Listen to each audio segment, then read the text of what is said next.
वर्षभर चांगली तयारी करून घेतली, चांगली मेहनत करून घेतली, त्याचा रिझल्ट हा. नेमका खुराक काय असतो किंवा सकाळपासून संध्याकाळपर्यंत तुमचं शेड्यूल काय असतं? सर सकाळी 4 वाजल्यापासून 9 संध्याकाळी रात्री झोपस्तोपर्यंत सगळे सोबतच असतात आणि वस्ताद असतील म्हणजे माझे वडील असतील. आणि खुराक म्हणजे आपलं तेच सगळ्या एखाद्या पैलवानाचं म्हणजे त्याची थंडाई म्हणा, त्याचं दूध म्हणा, त्याचं दही म्हणा, हे सगळं टायमिंगवर फक्त टायमिंगवर पैलवानाचं असतं.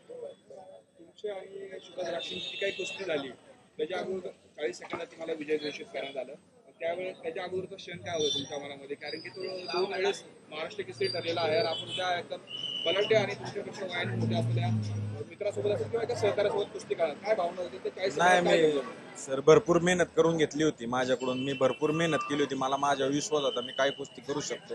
आणि जशी माझ्या अवस्थांनी सांगितलं, माझ्या कोचर्सांनी सांगितलं तशी मी कुस्ती केली तिथं आणि त्याचा रिझल्ट हा एवढं आम्हाला नॉलेज नाही, पण ते जे काही प्रतिक्रिया आल्या त्यानंतर 40 सेकंदामध्ये पाठ टेकली नव्हती किंवा फक्त तो कॉर्नरला होता असं म्हटलं गेलं. नेमकं काय घडले तुम्हाला काय वाटतं? तुम्ही आता महाराष्ट्र केसरी ठरलेला. मी मुवमेंट केली होती. त्या मुवमेंटला माझं काहीच लक्ष नव्हतं, पण ती मुवमेंट माझ्याकडून झाली होती आणि पंचांचा हा निर्णय दिला. पंचांचा निर्णय हा पंचांनी दिल्यावर मी माझा विजय घेऊन बाहेर पुढच्या कुस्तीच्या तयारीला. तुम्हाला असं वाटतं का पाठ टेकली होती त्यांची? हो, नक्कीच पाठ टेकली होती. एका साईडची पाठ टेकली होती, दुसऱ्या साईडच्या व्हिडिओनी दिसतंय ते. एक तुमच्यातलं एक तरुण एक दिसतोय आणि एक हळवी पण तुम्ही दिसताय.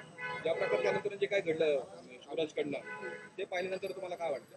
सर जे मी काय तिथं पंचांशी व्हिडिओ जे काय अजून घडलं, काहीच नाही बघितलं. मी फक्त एवढं कळलं मला की मारहाण झालेली ही चुकीची गोष्ट आहे पहिलं की क्षेत्रासाठी.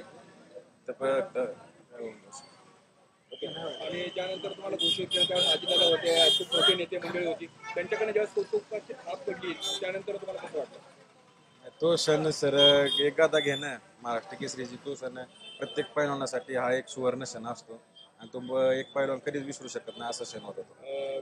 ज्या प्रकारे कुस्तीमध्ये आजवर अनेक वाद पाहिले, राजकारण पाहिलं, या कुस्तीत पण राजकारण झालं असं देखील म्हटलं जातंय. काय वाटतं तुम्हाला? नाही, राजकारण नाही सर. ही कुस्ती माझं मी काम करून माझ्या रेफरीने जो मला निर्णय दिला तो मी मान्य करून माझ्या पुढच्या कुस्तीसाठी जाईल. जे ज्यांना तुम्ही पराभूत केलं, चितपट केलं, त्यांना तुम्ही भेटणार आहात का? किंवा पुढे कुणाला तुम्ही भेटणार आहात? काय सांगता?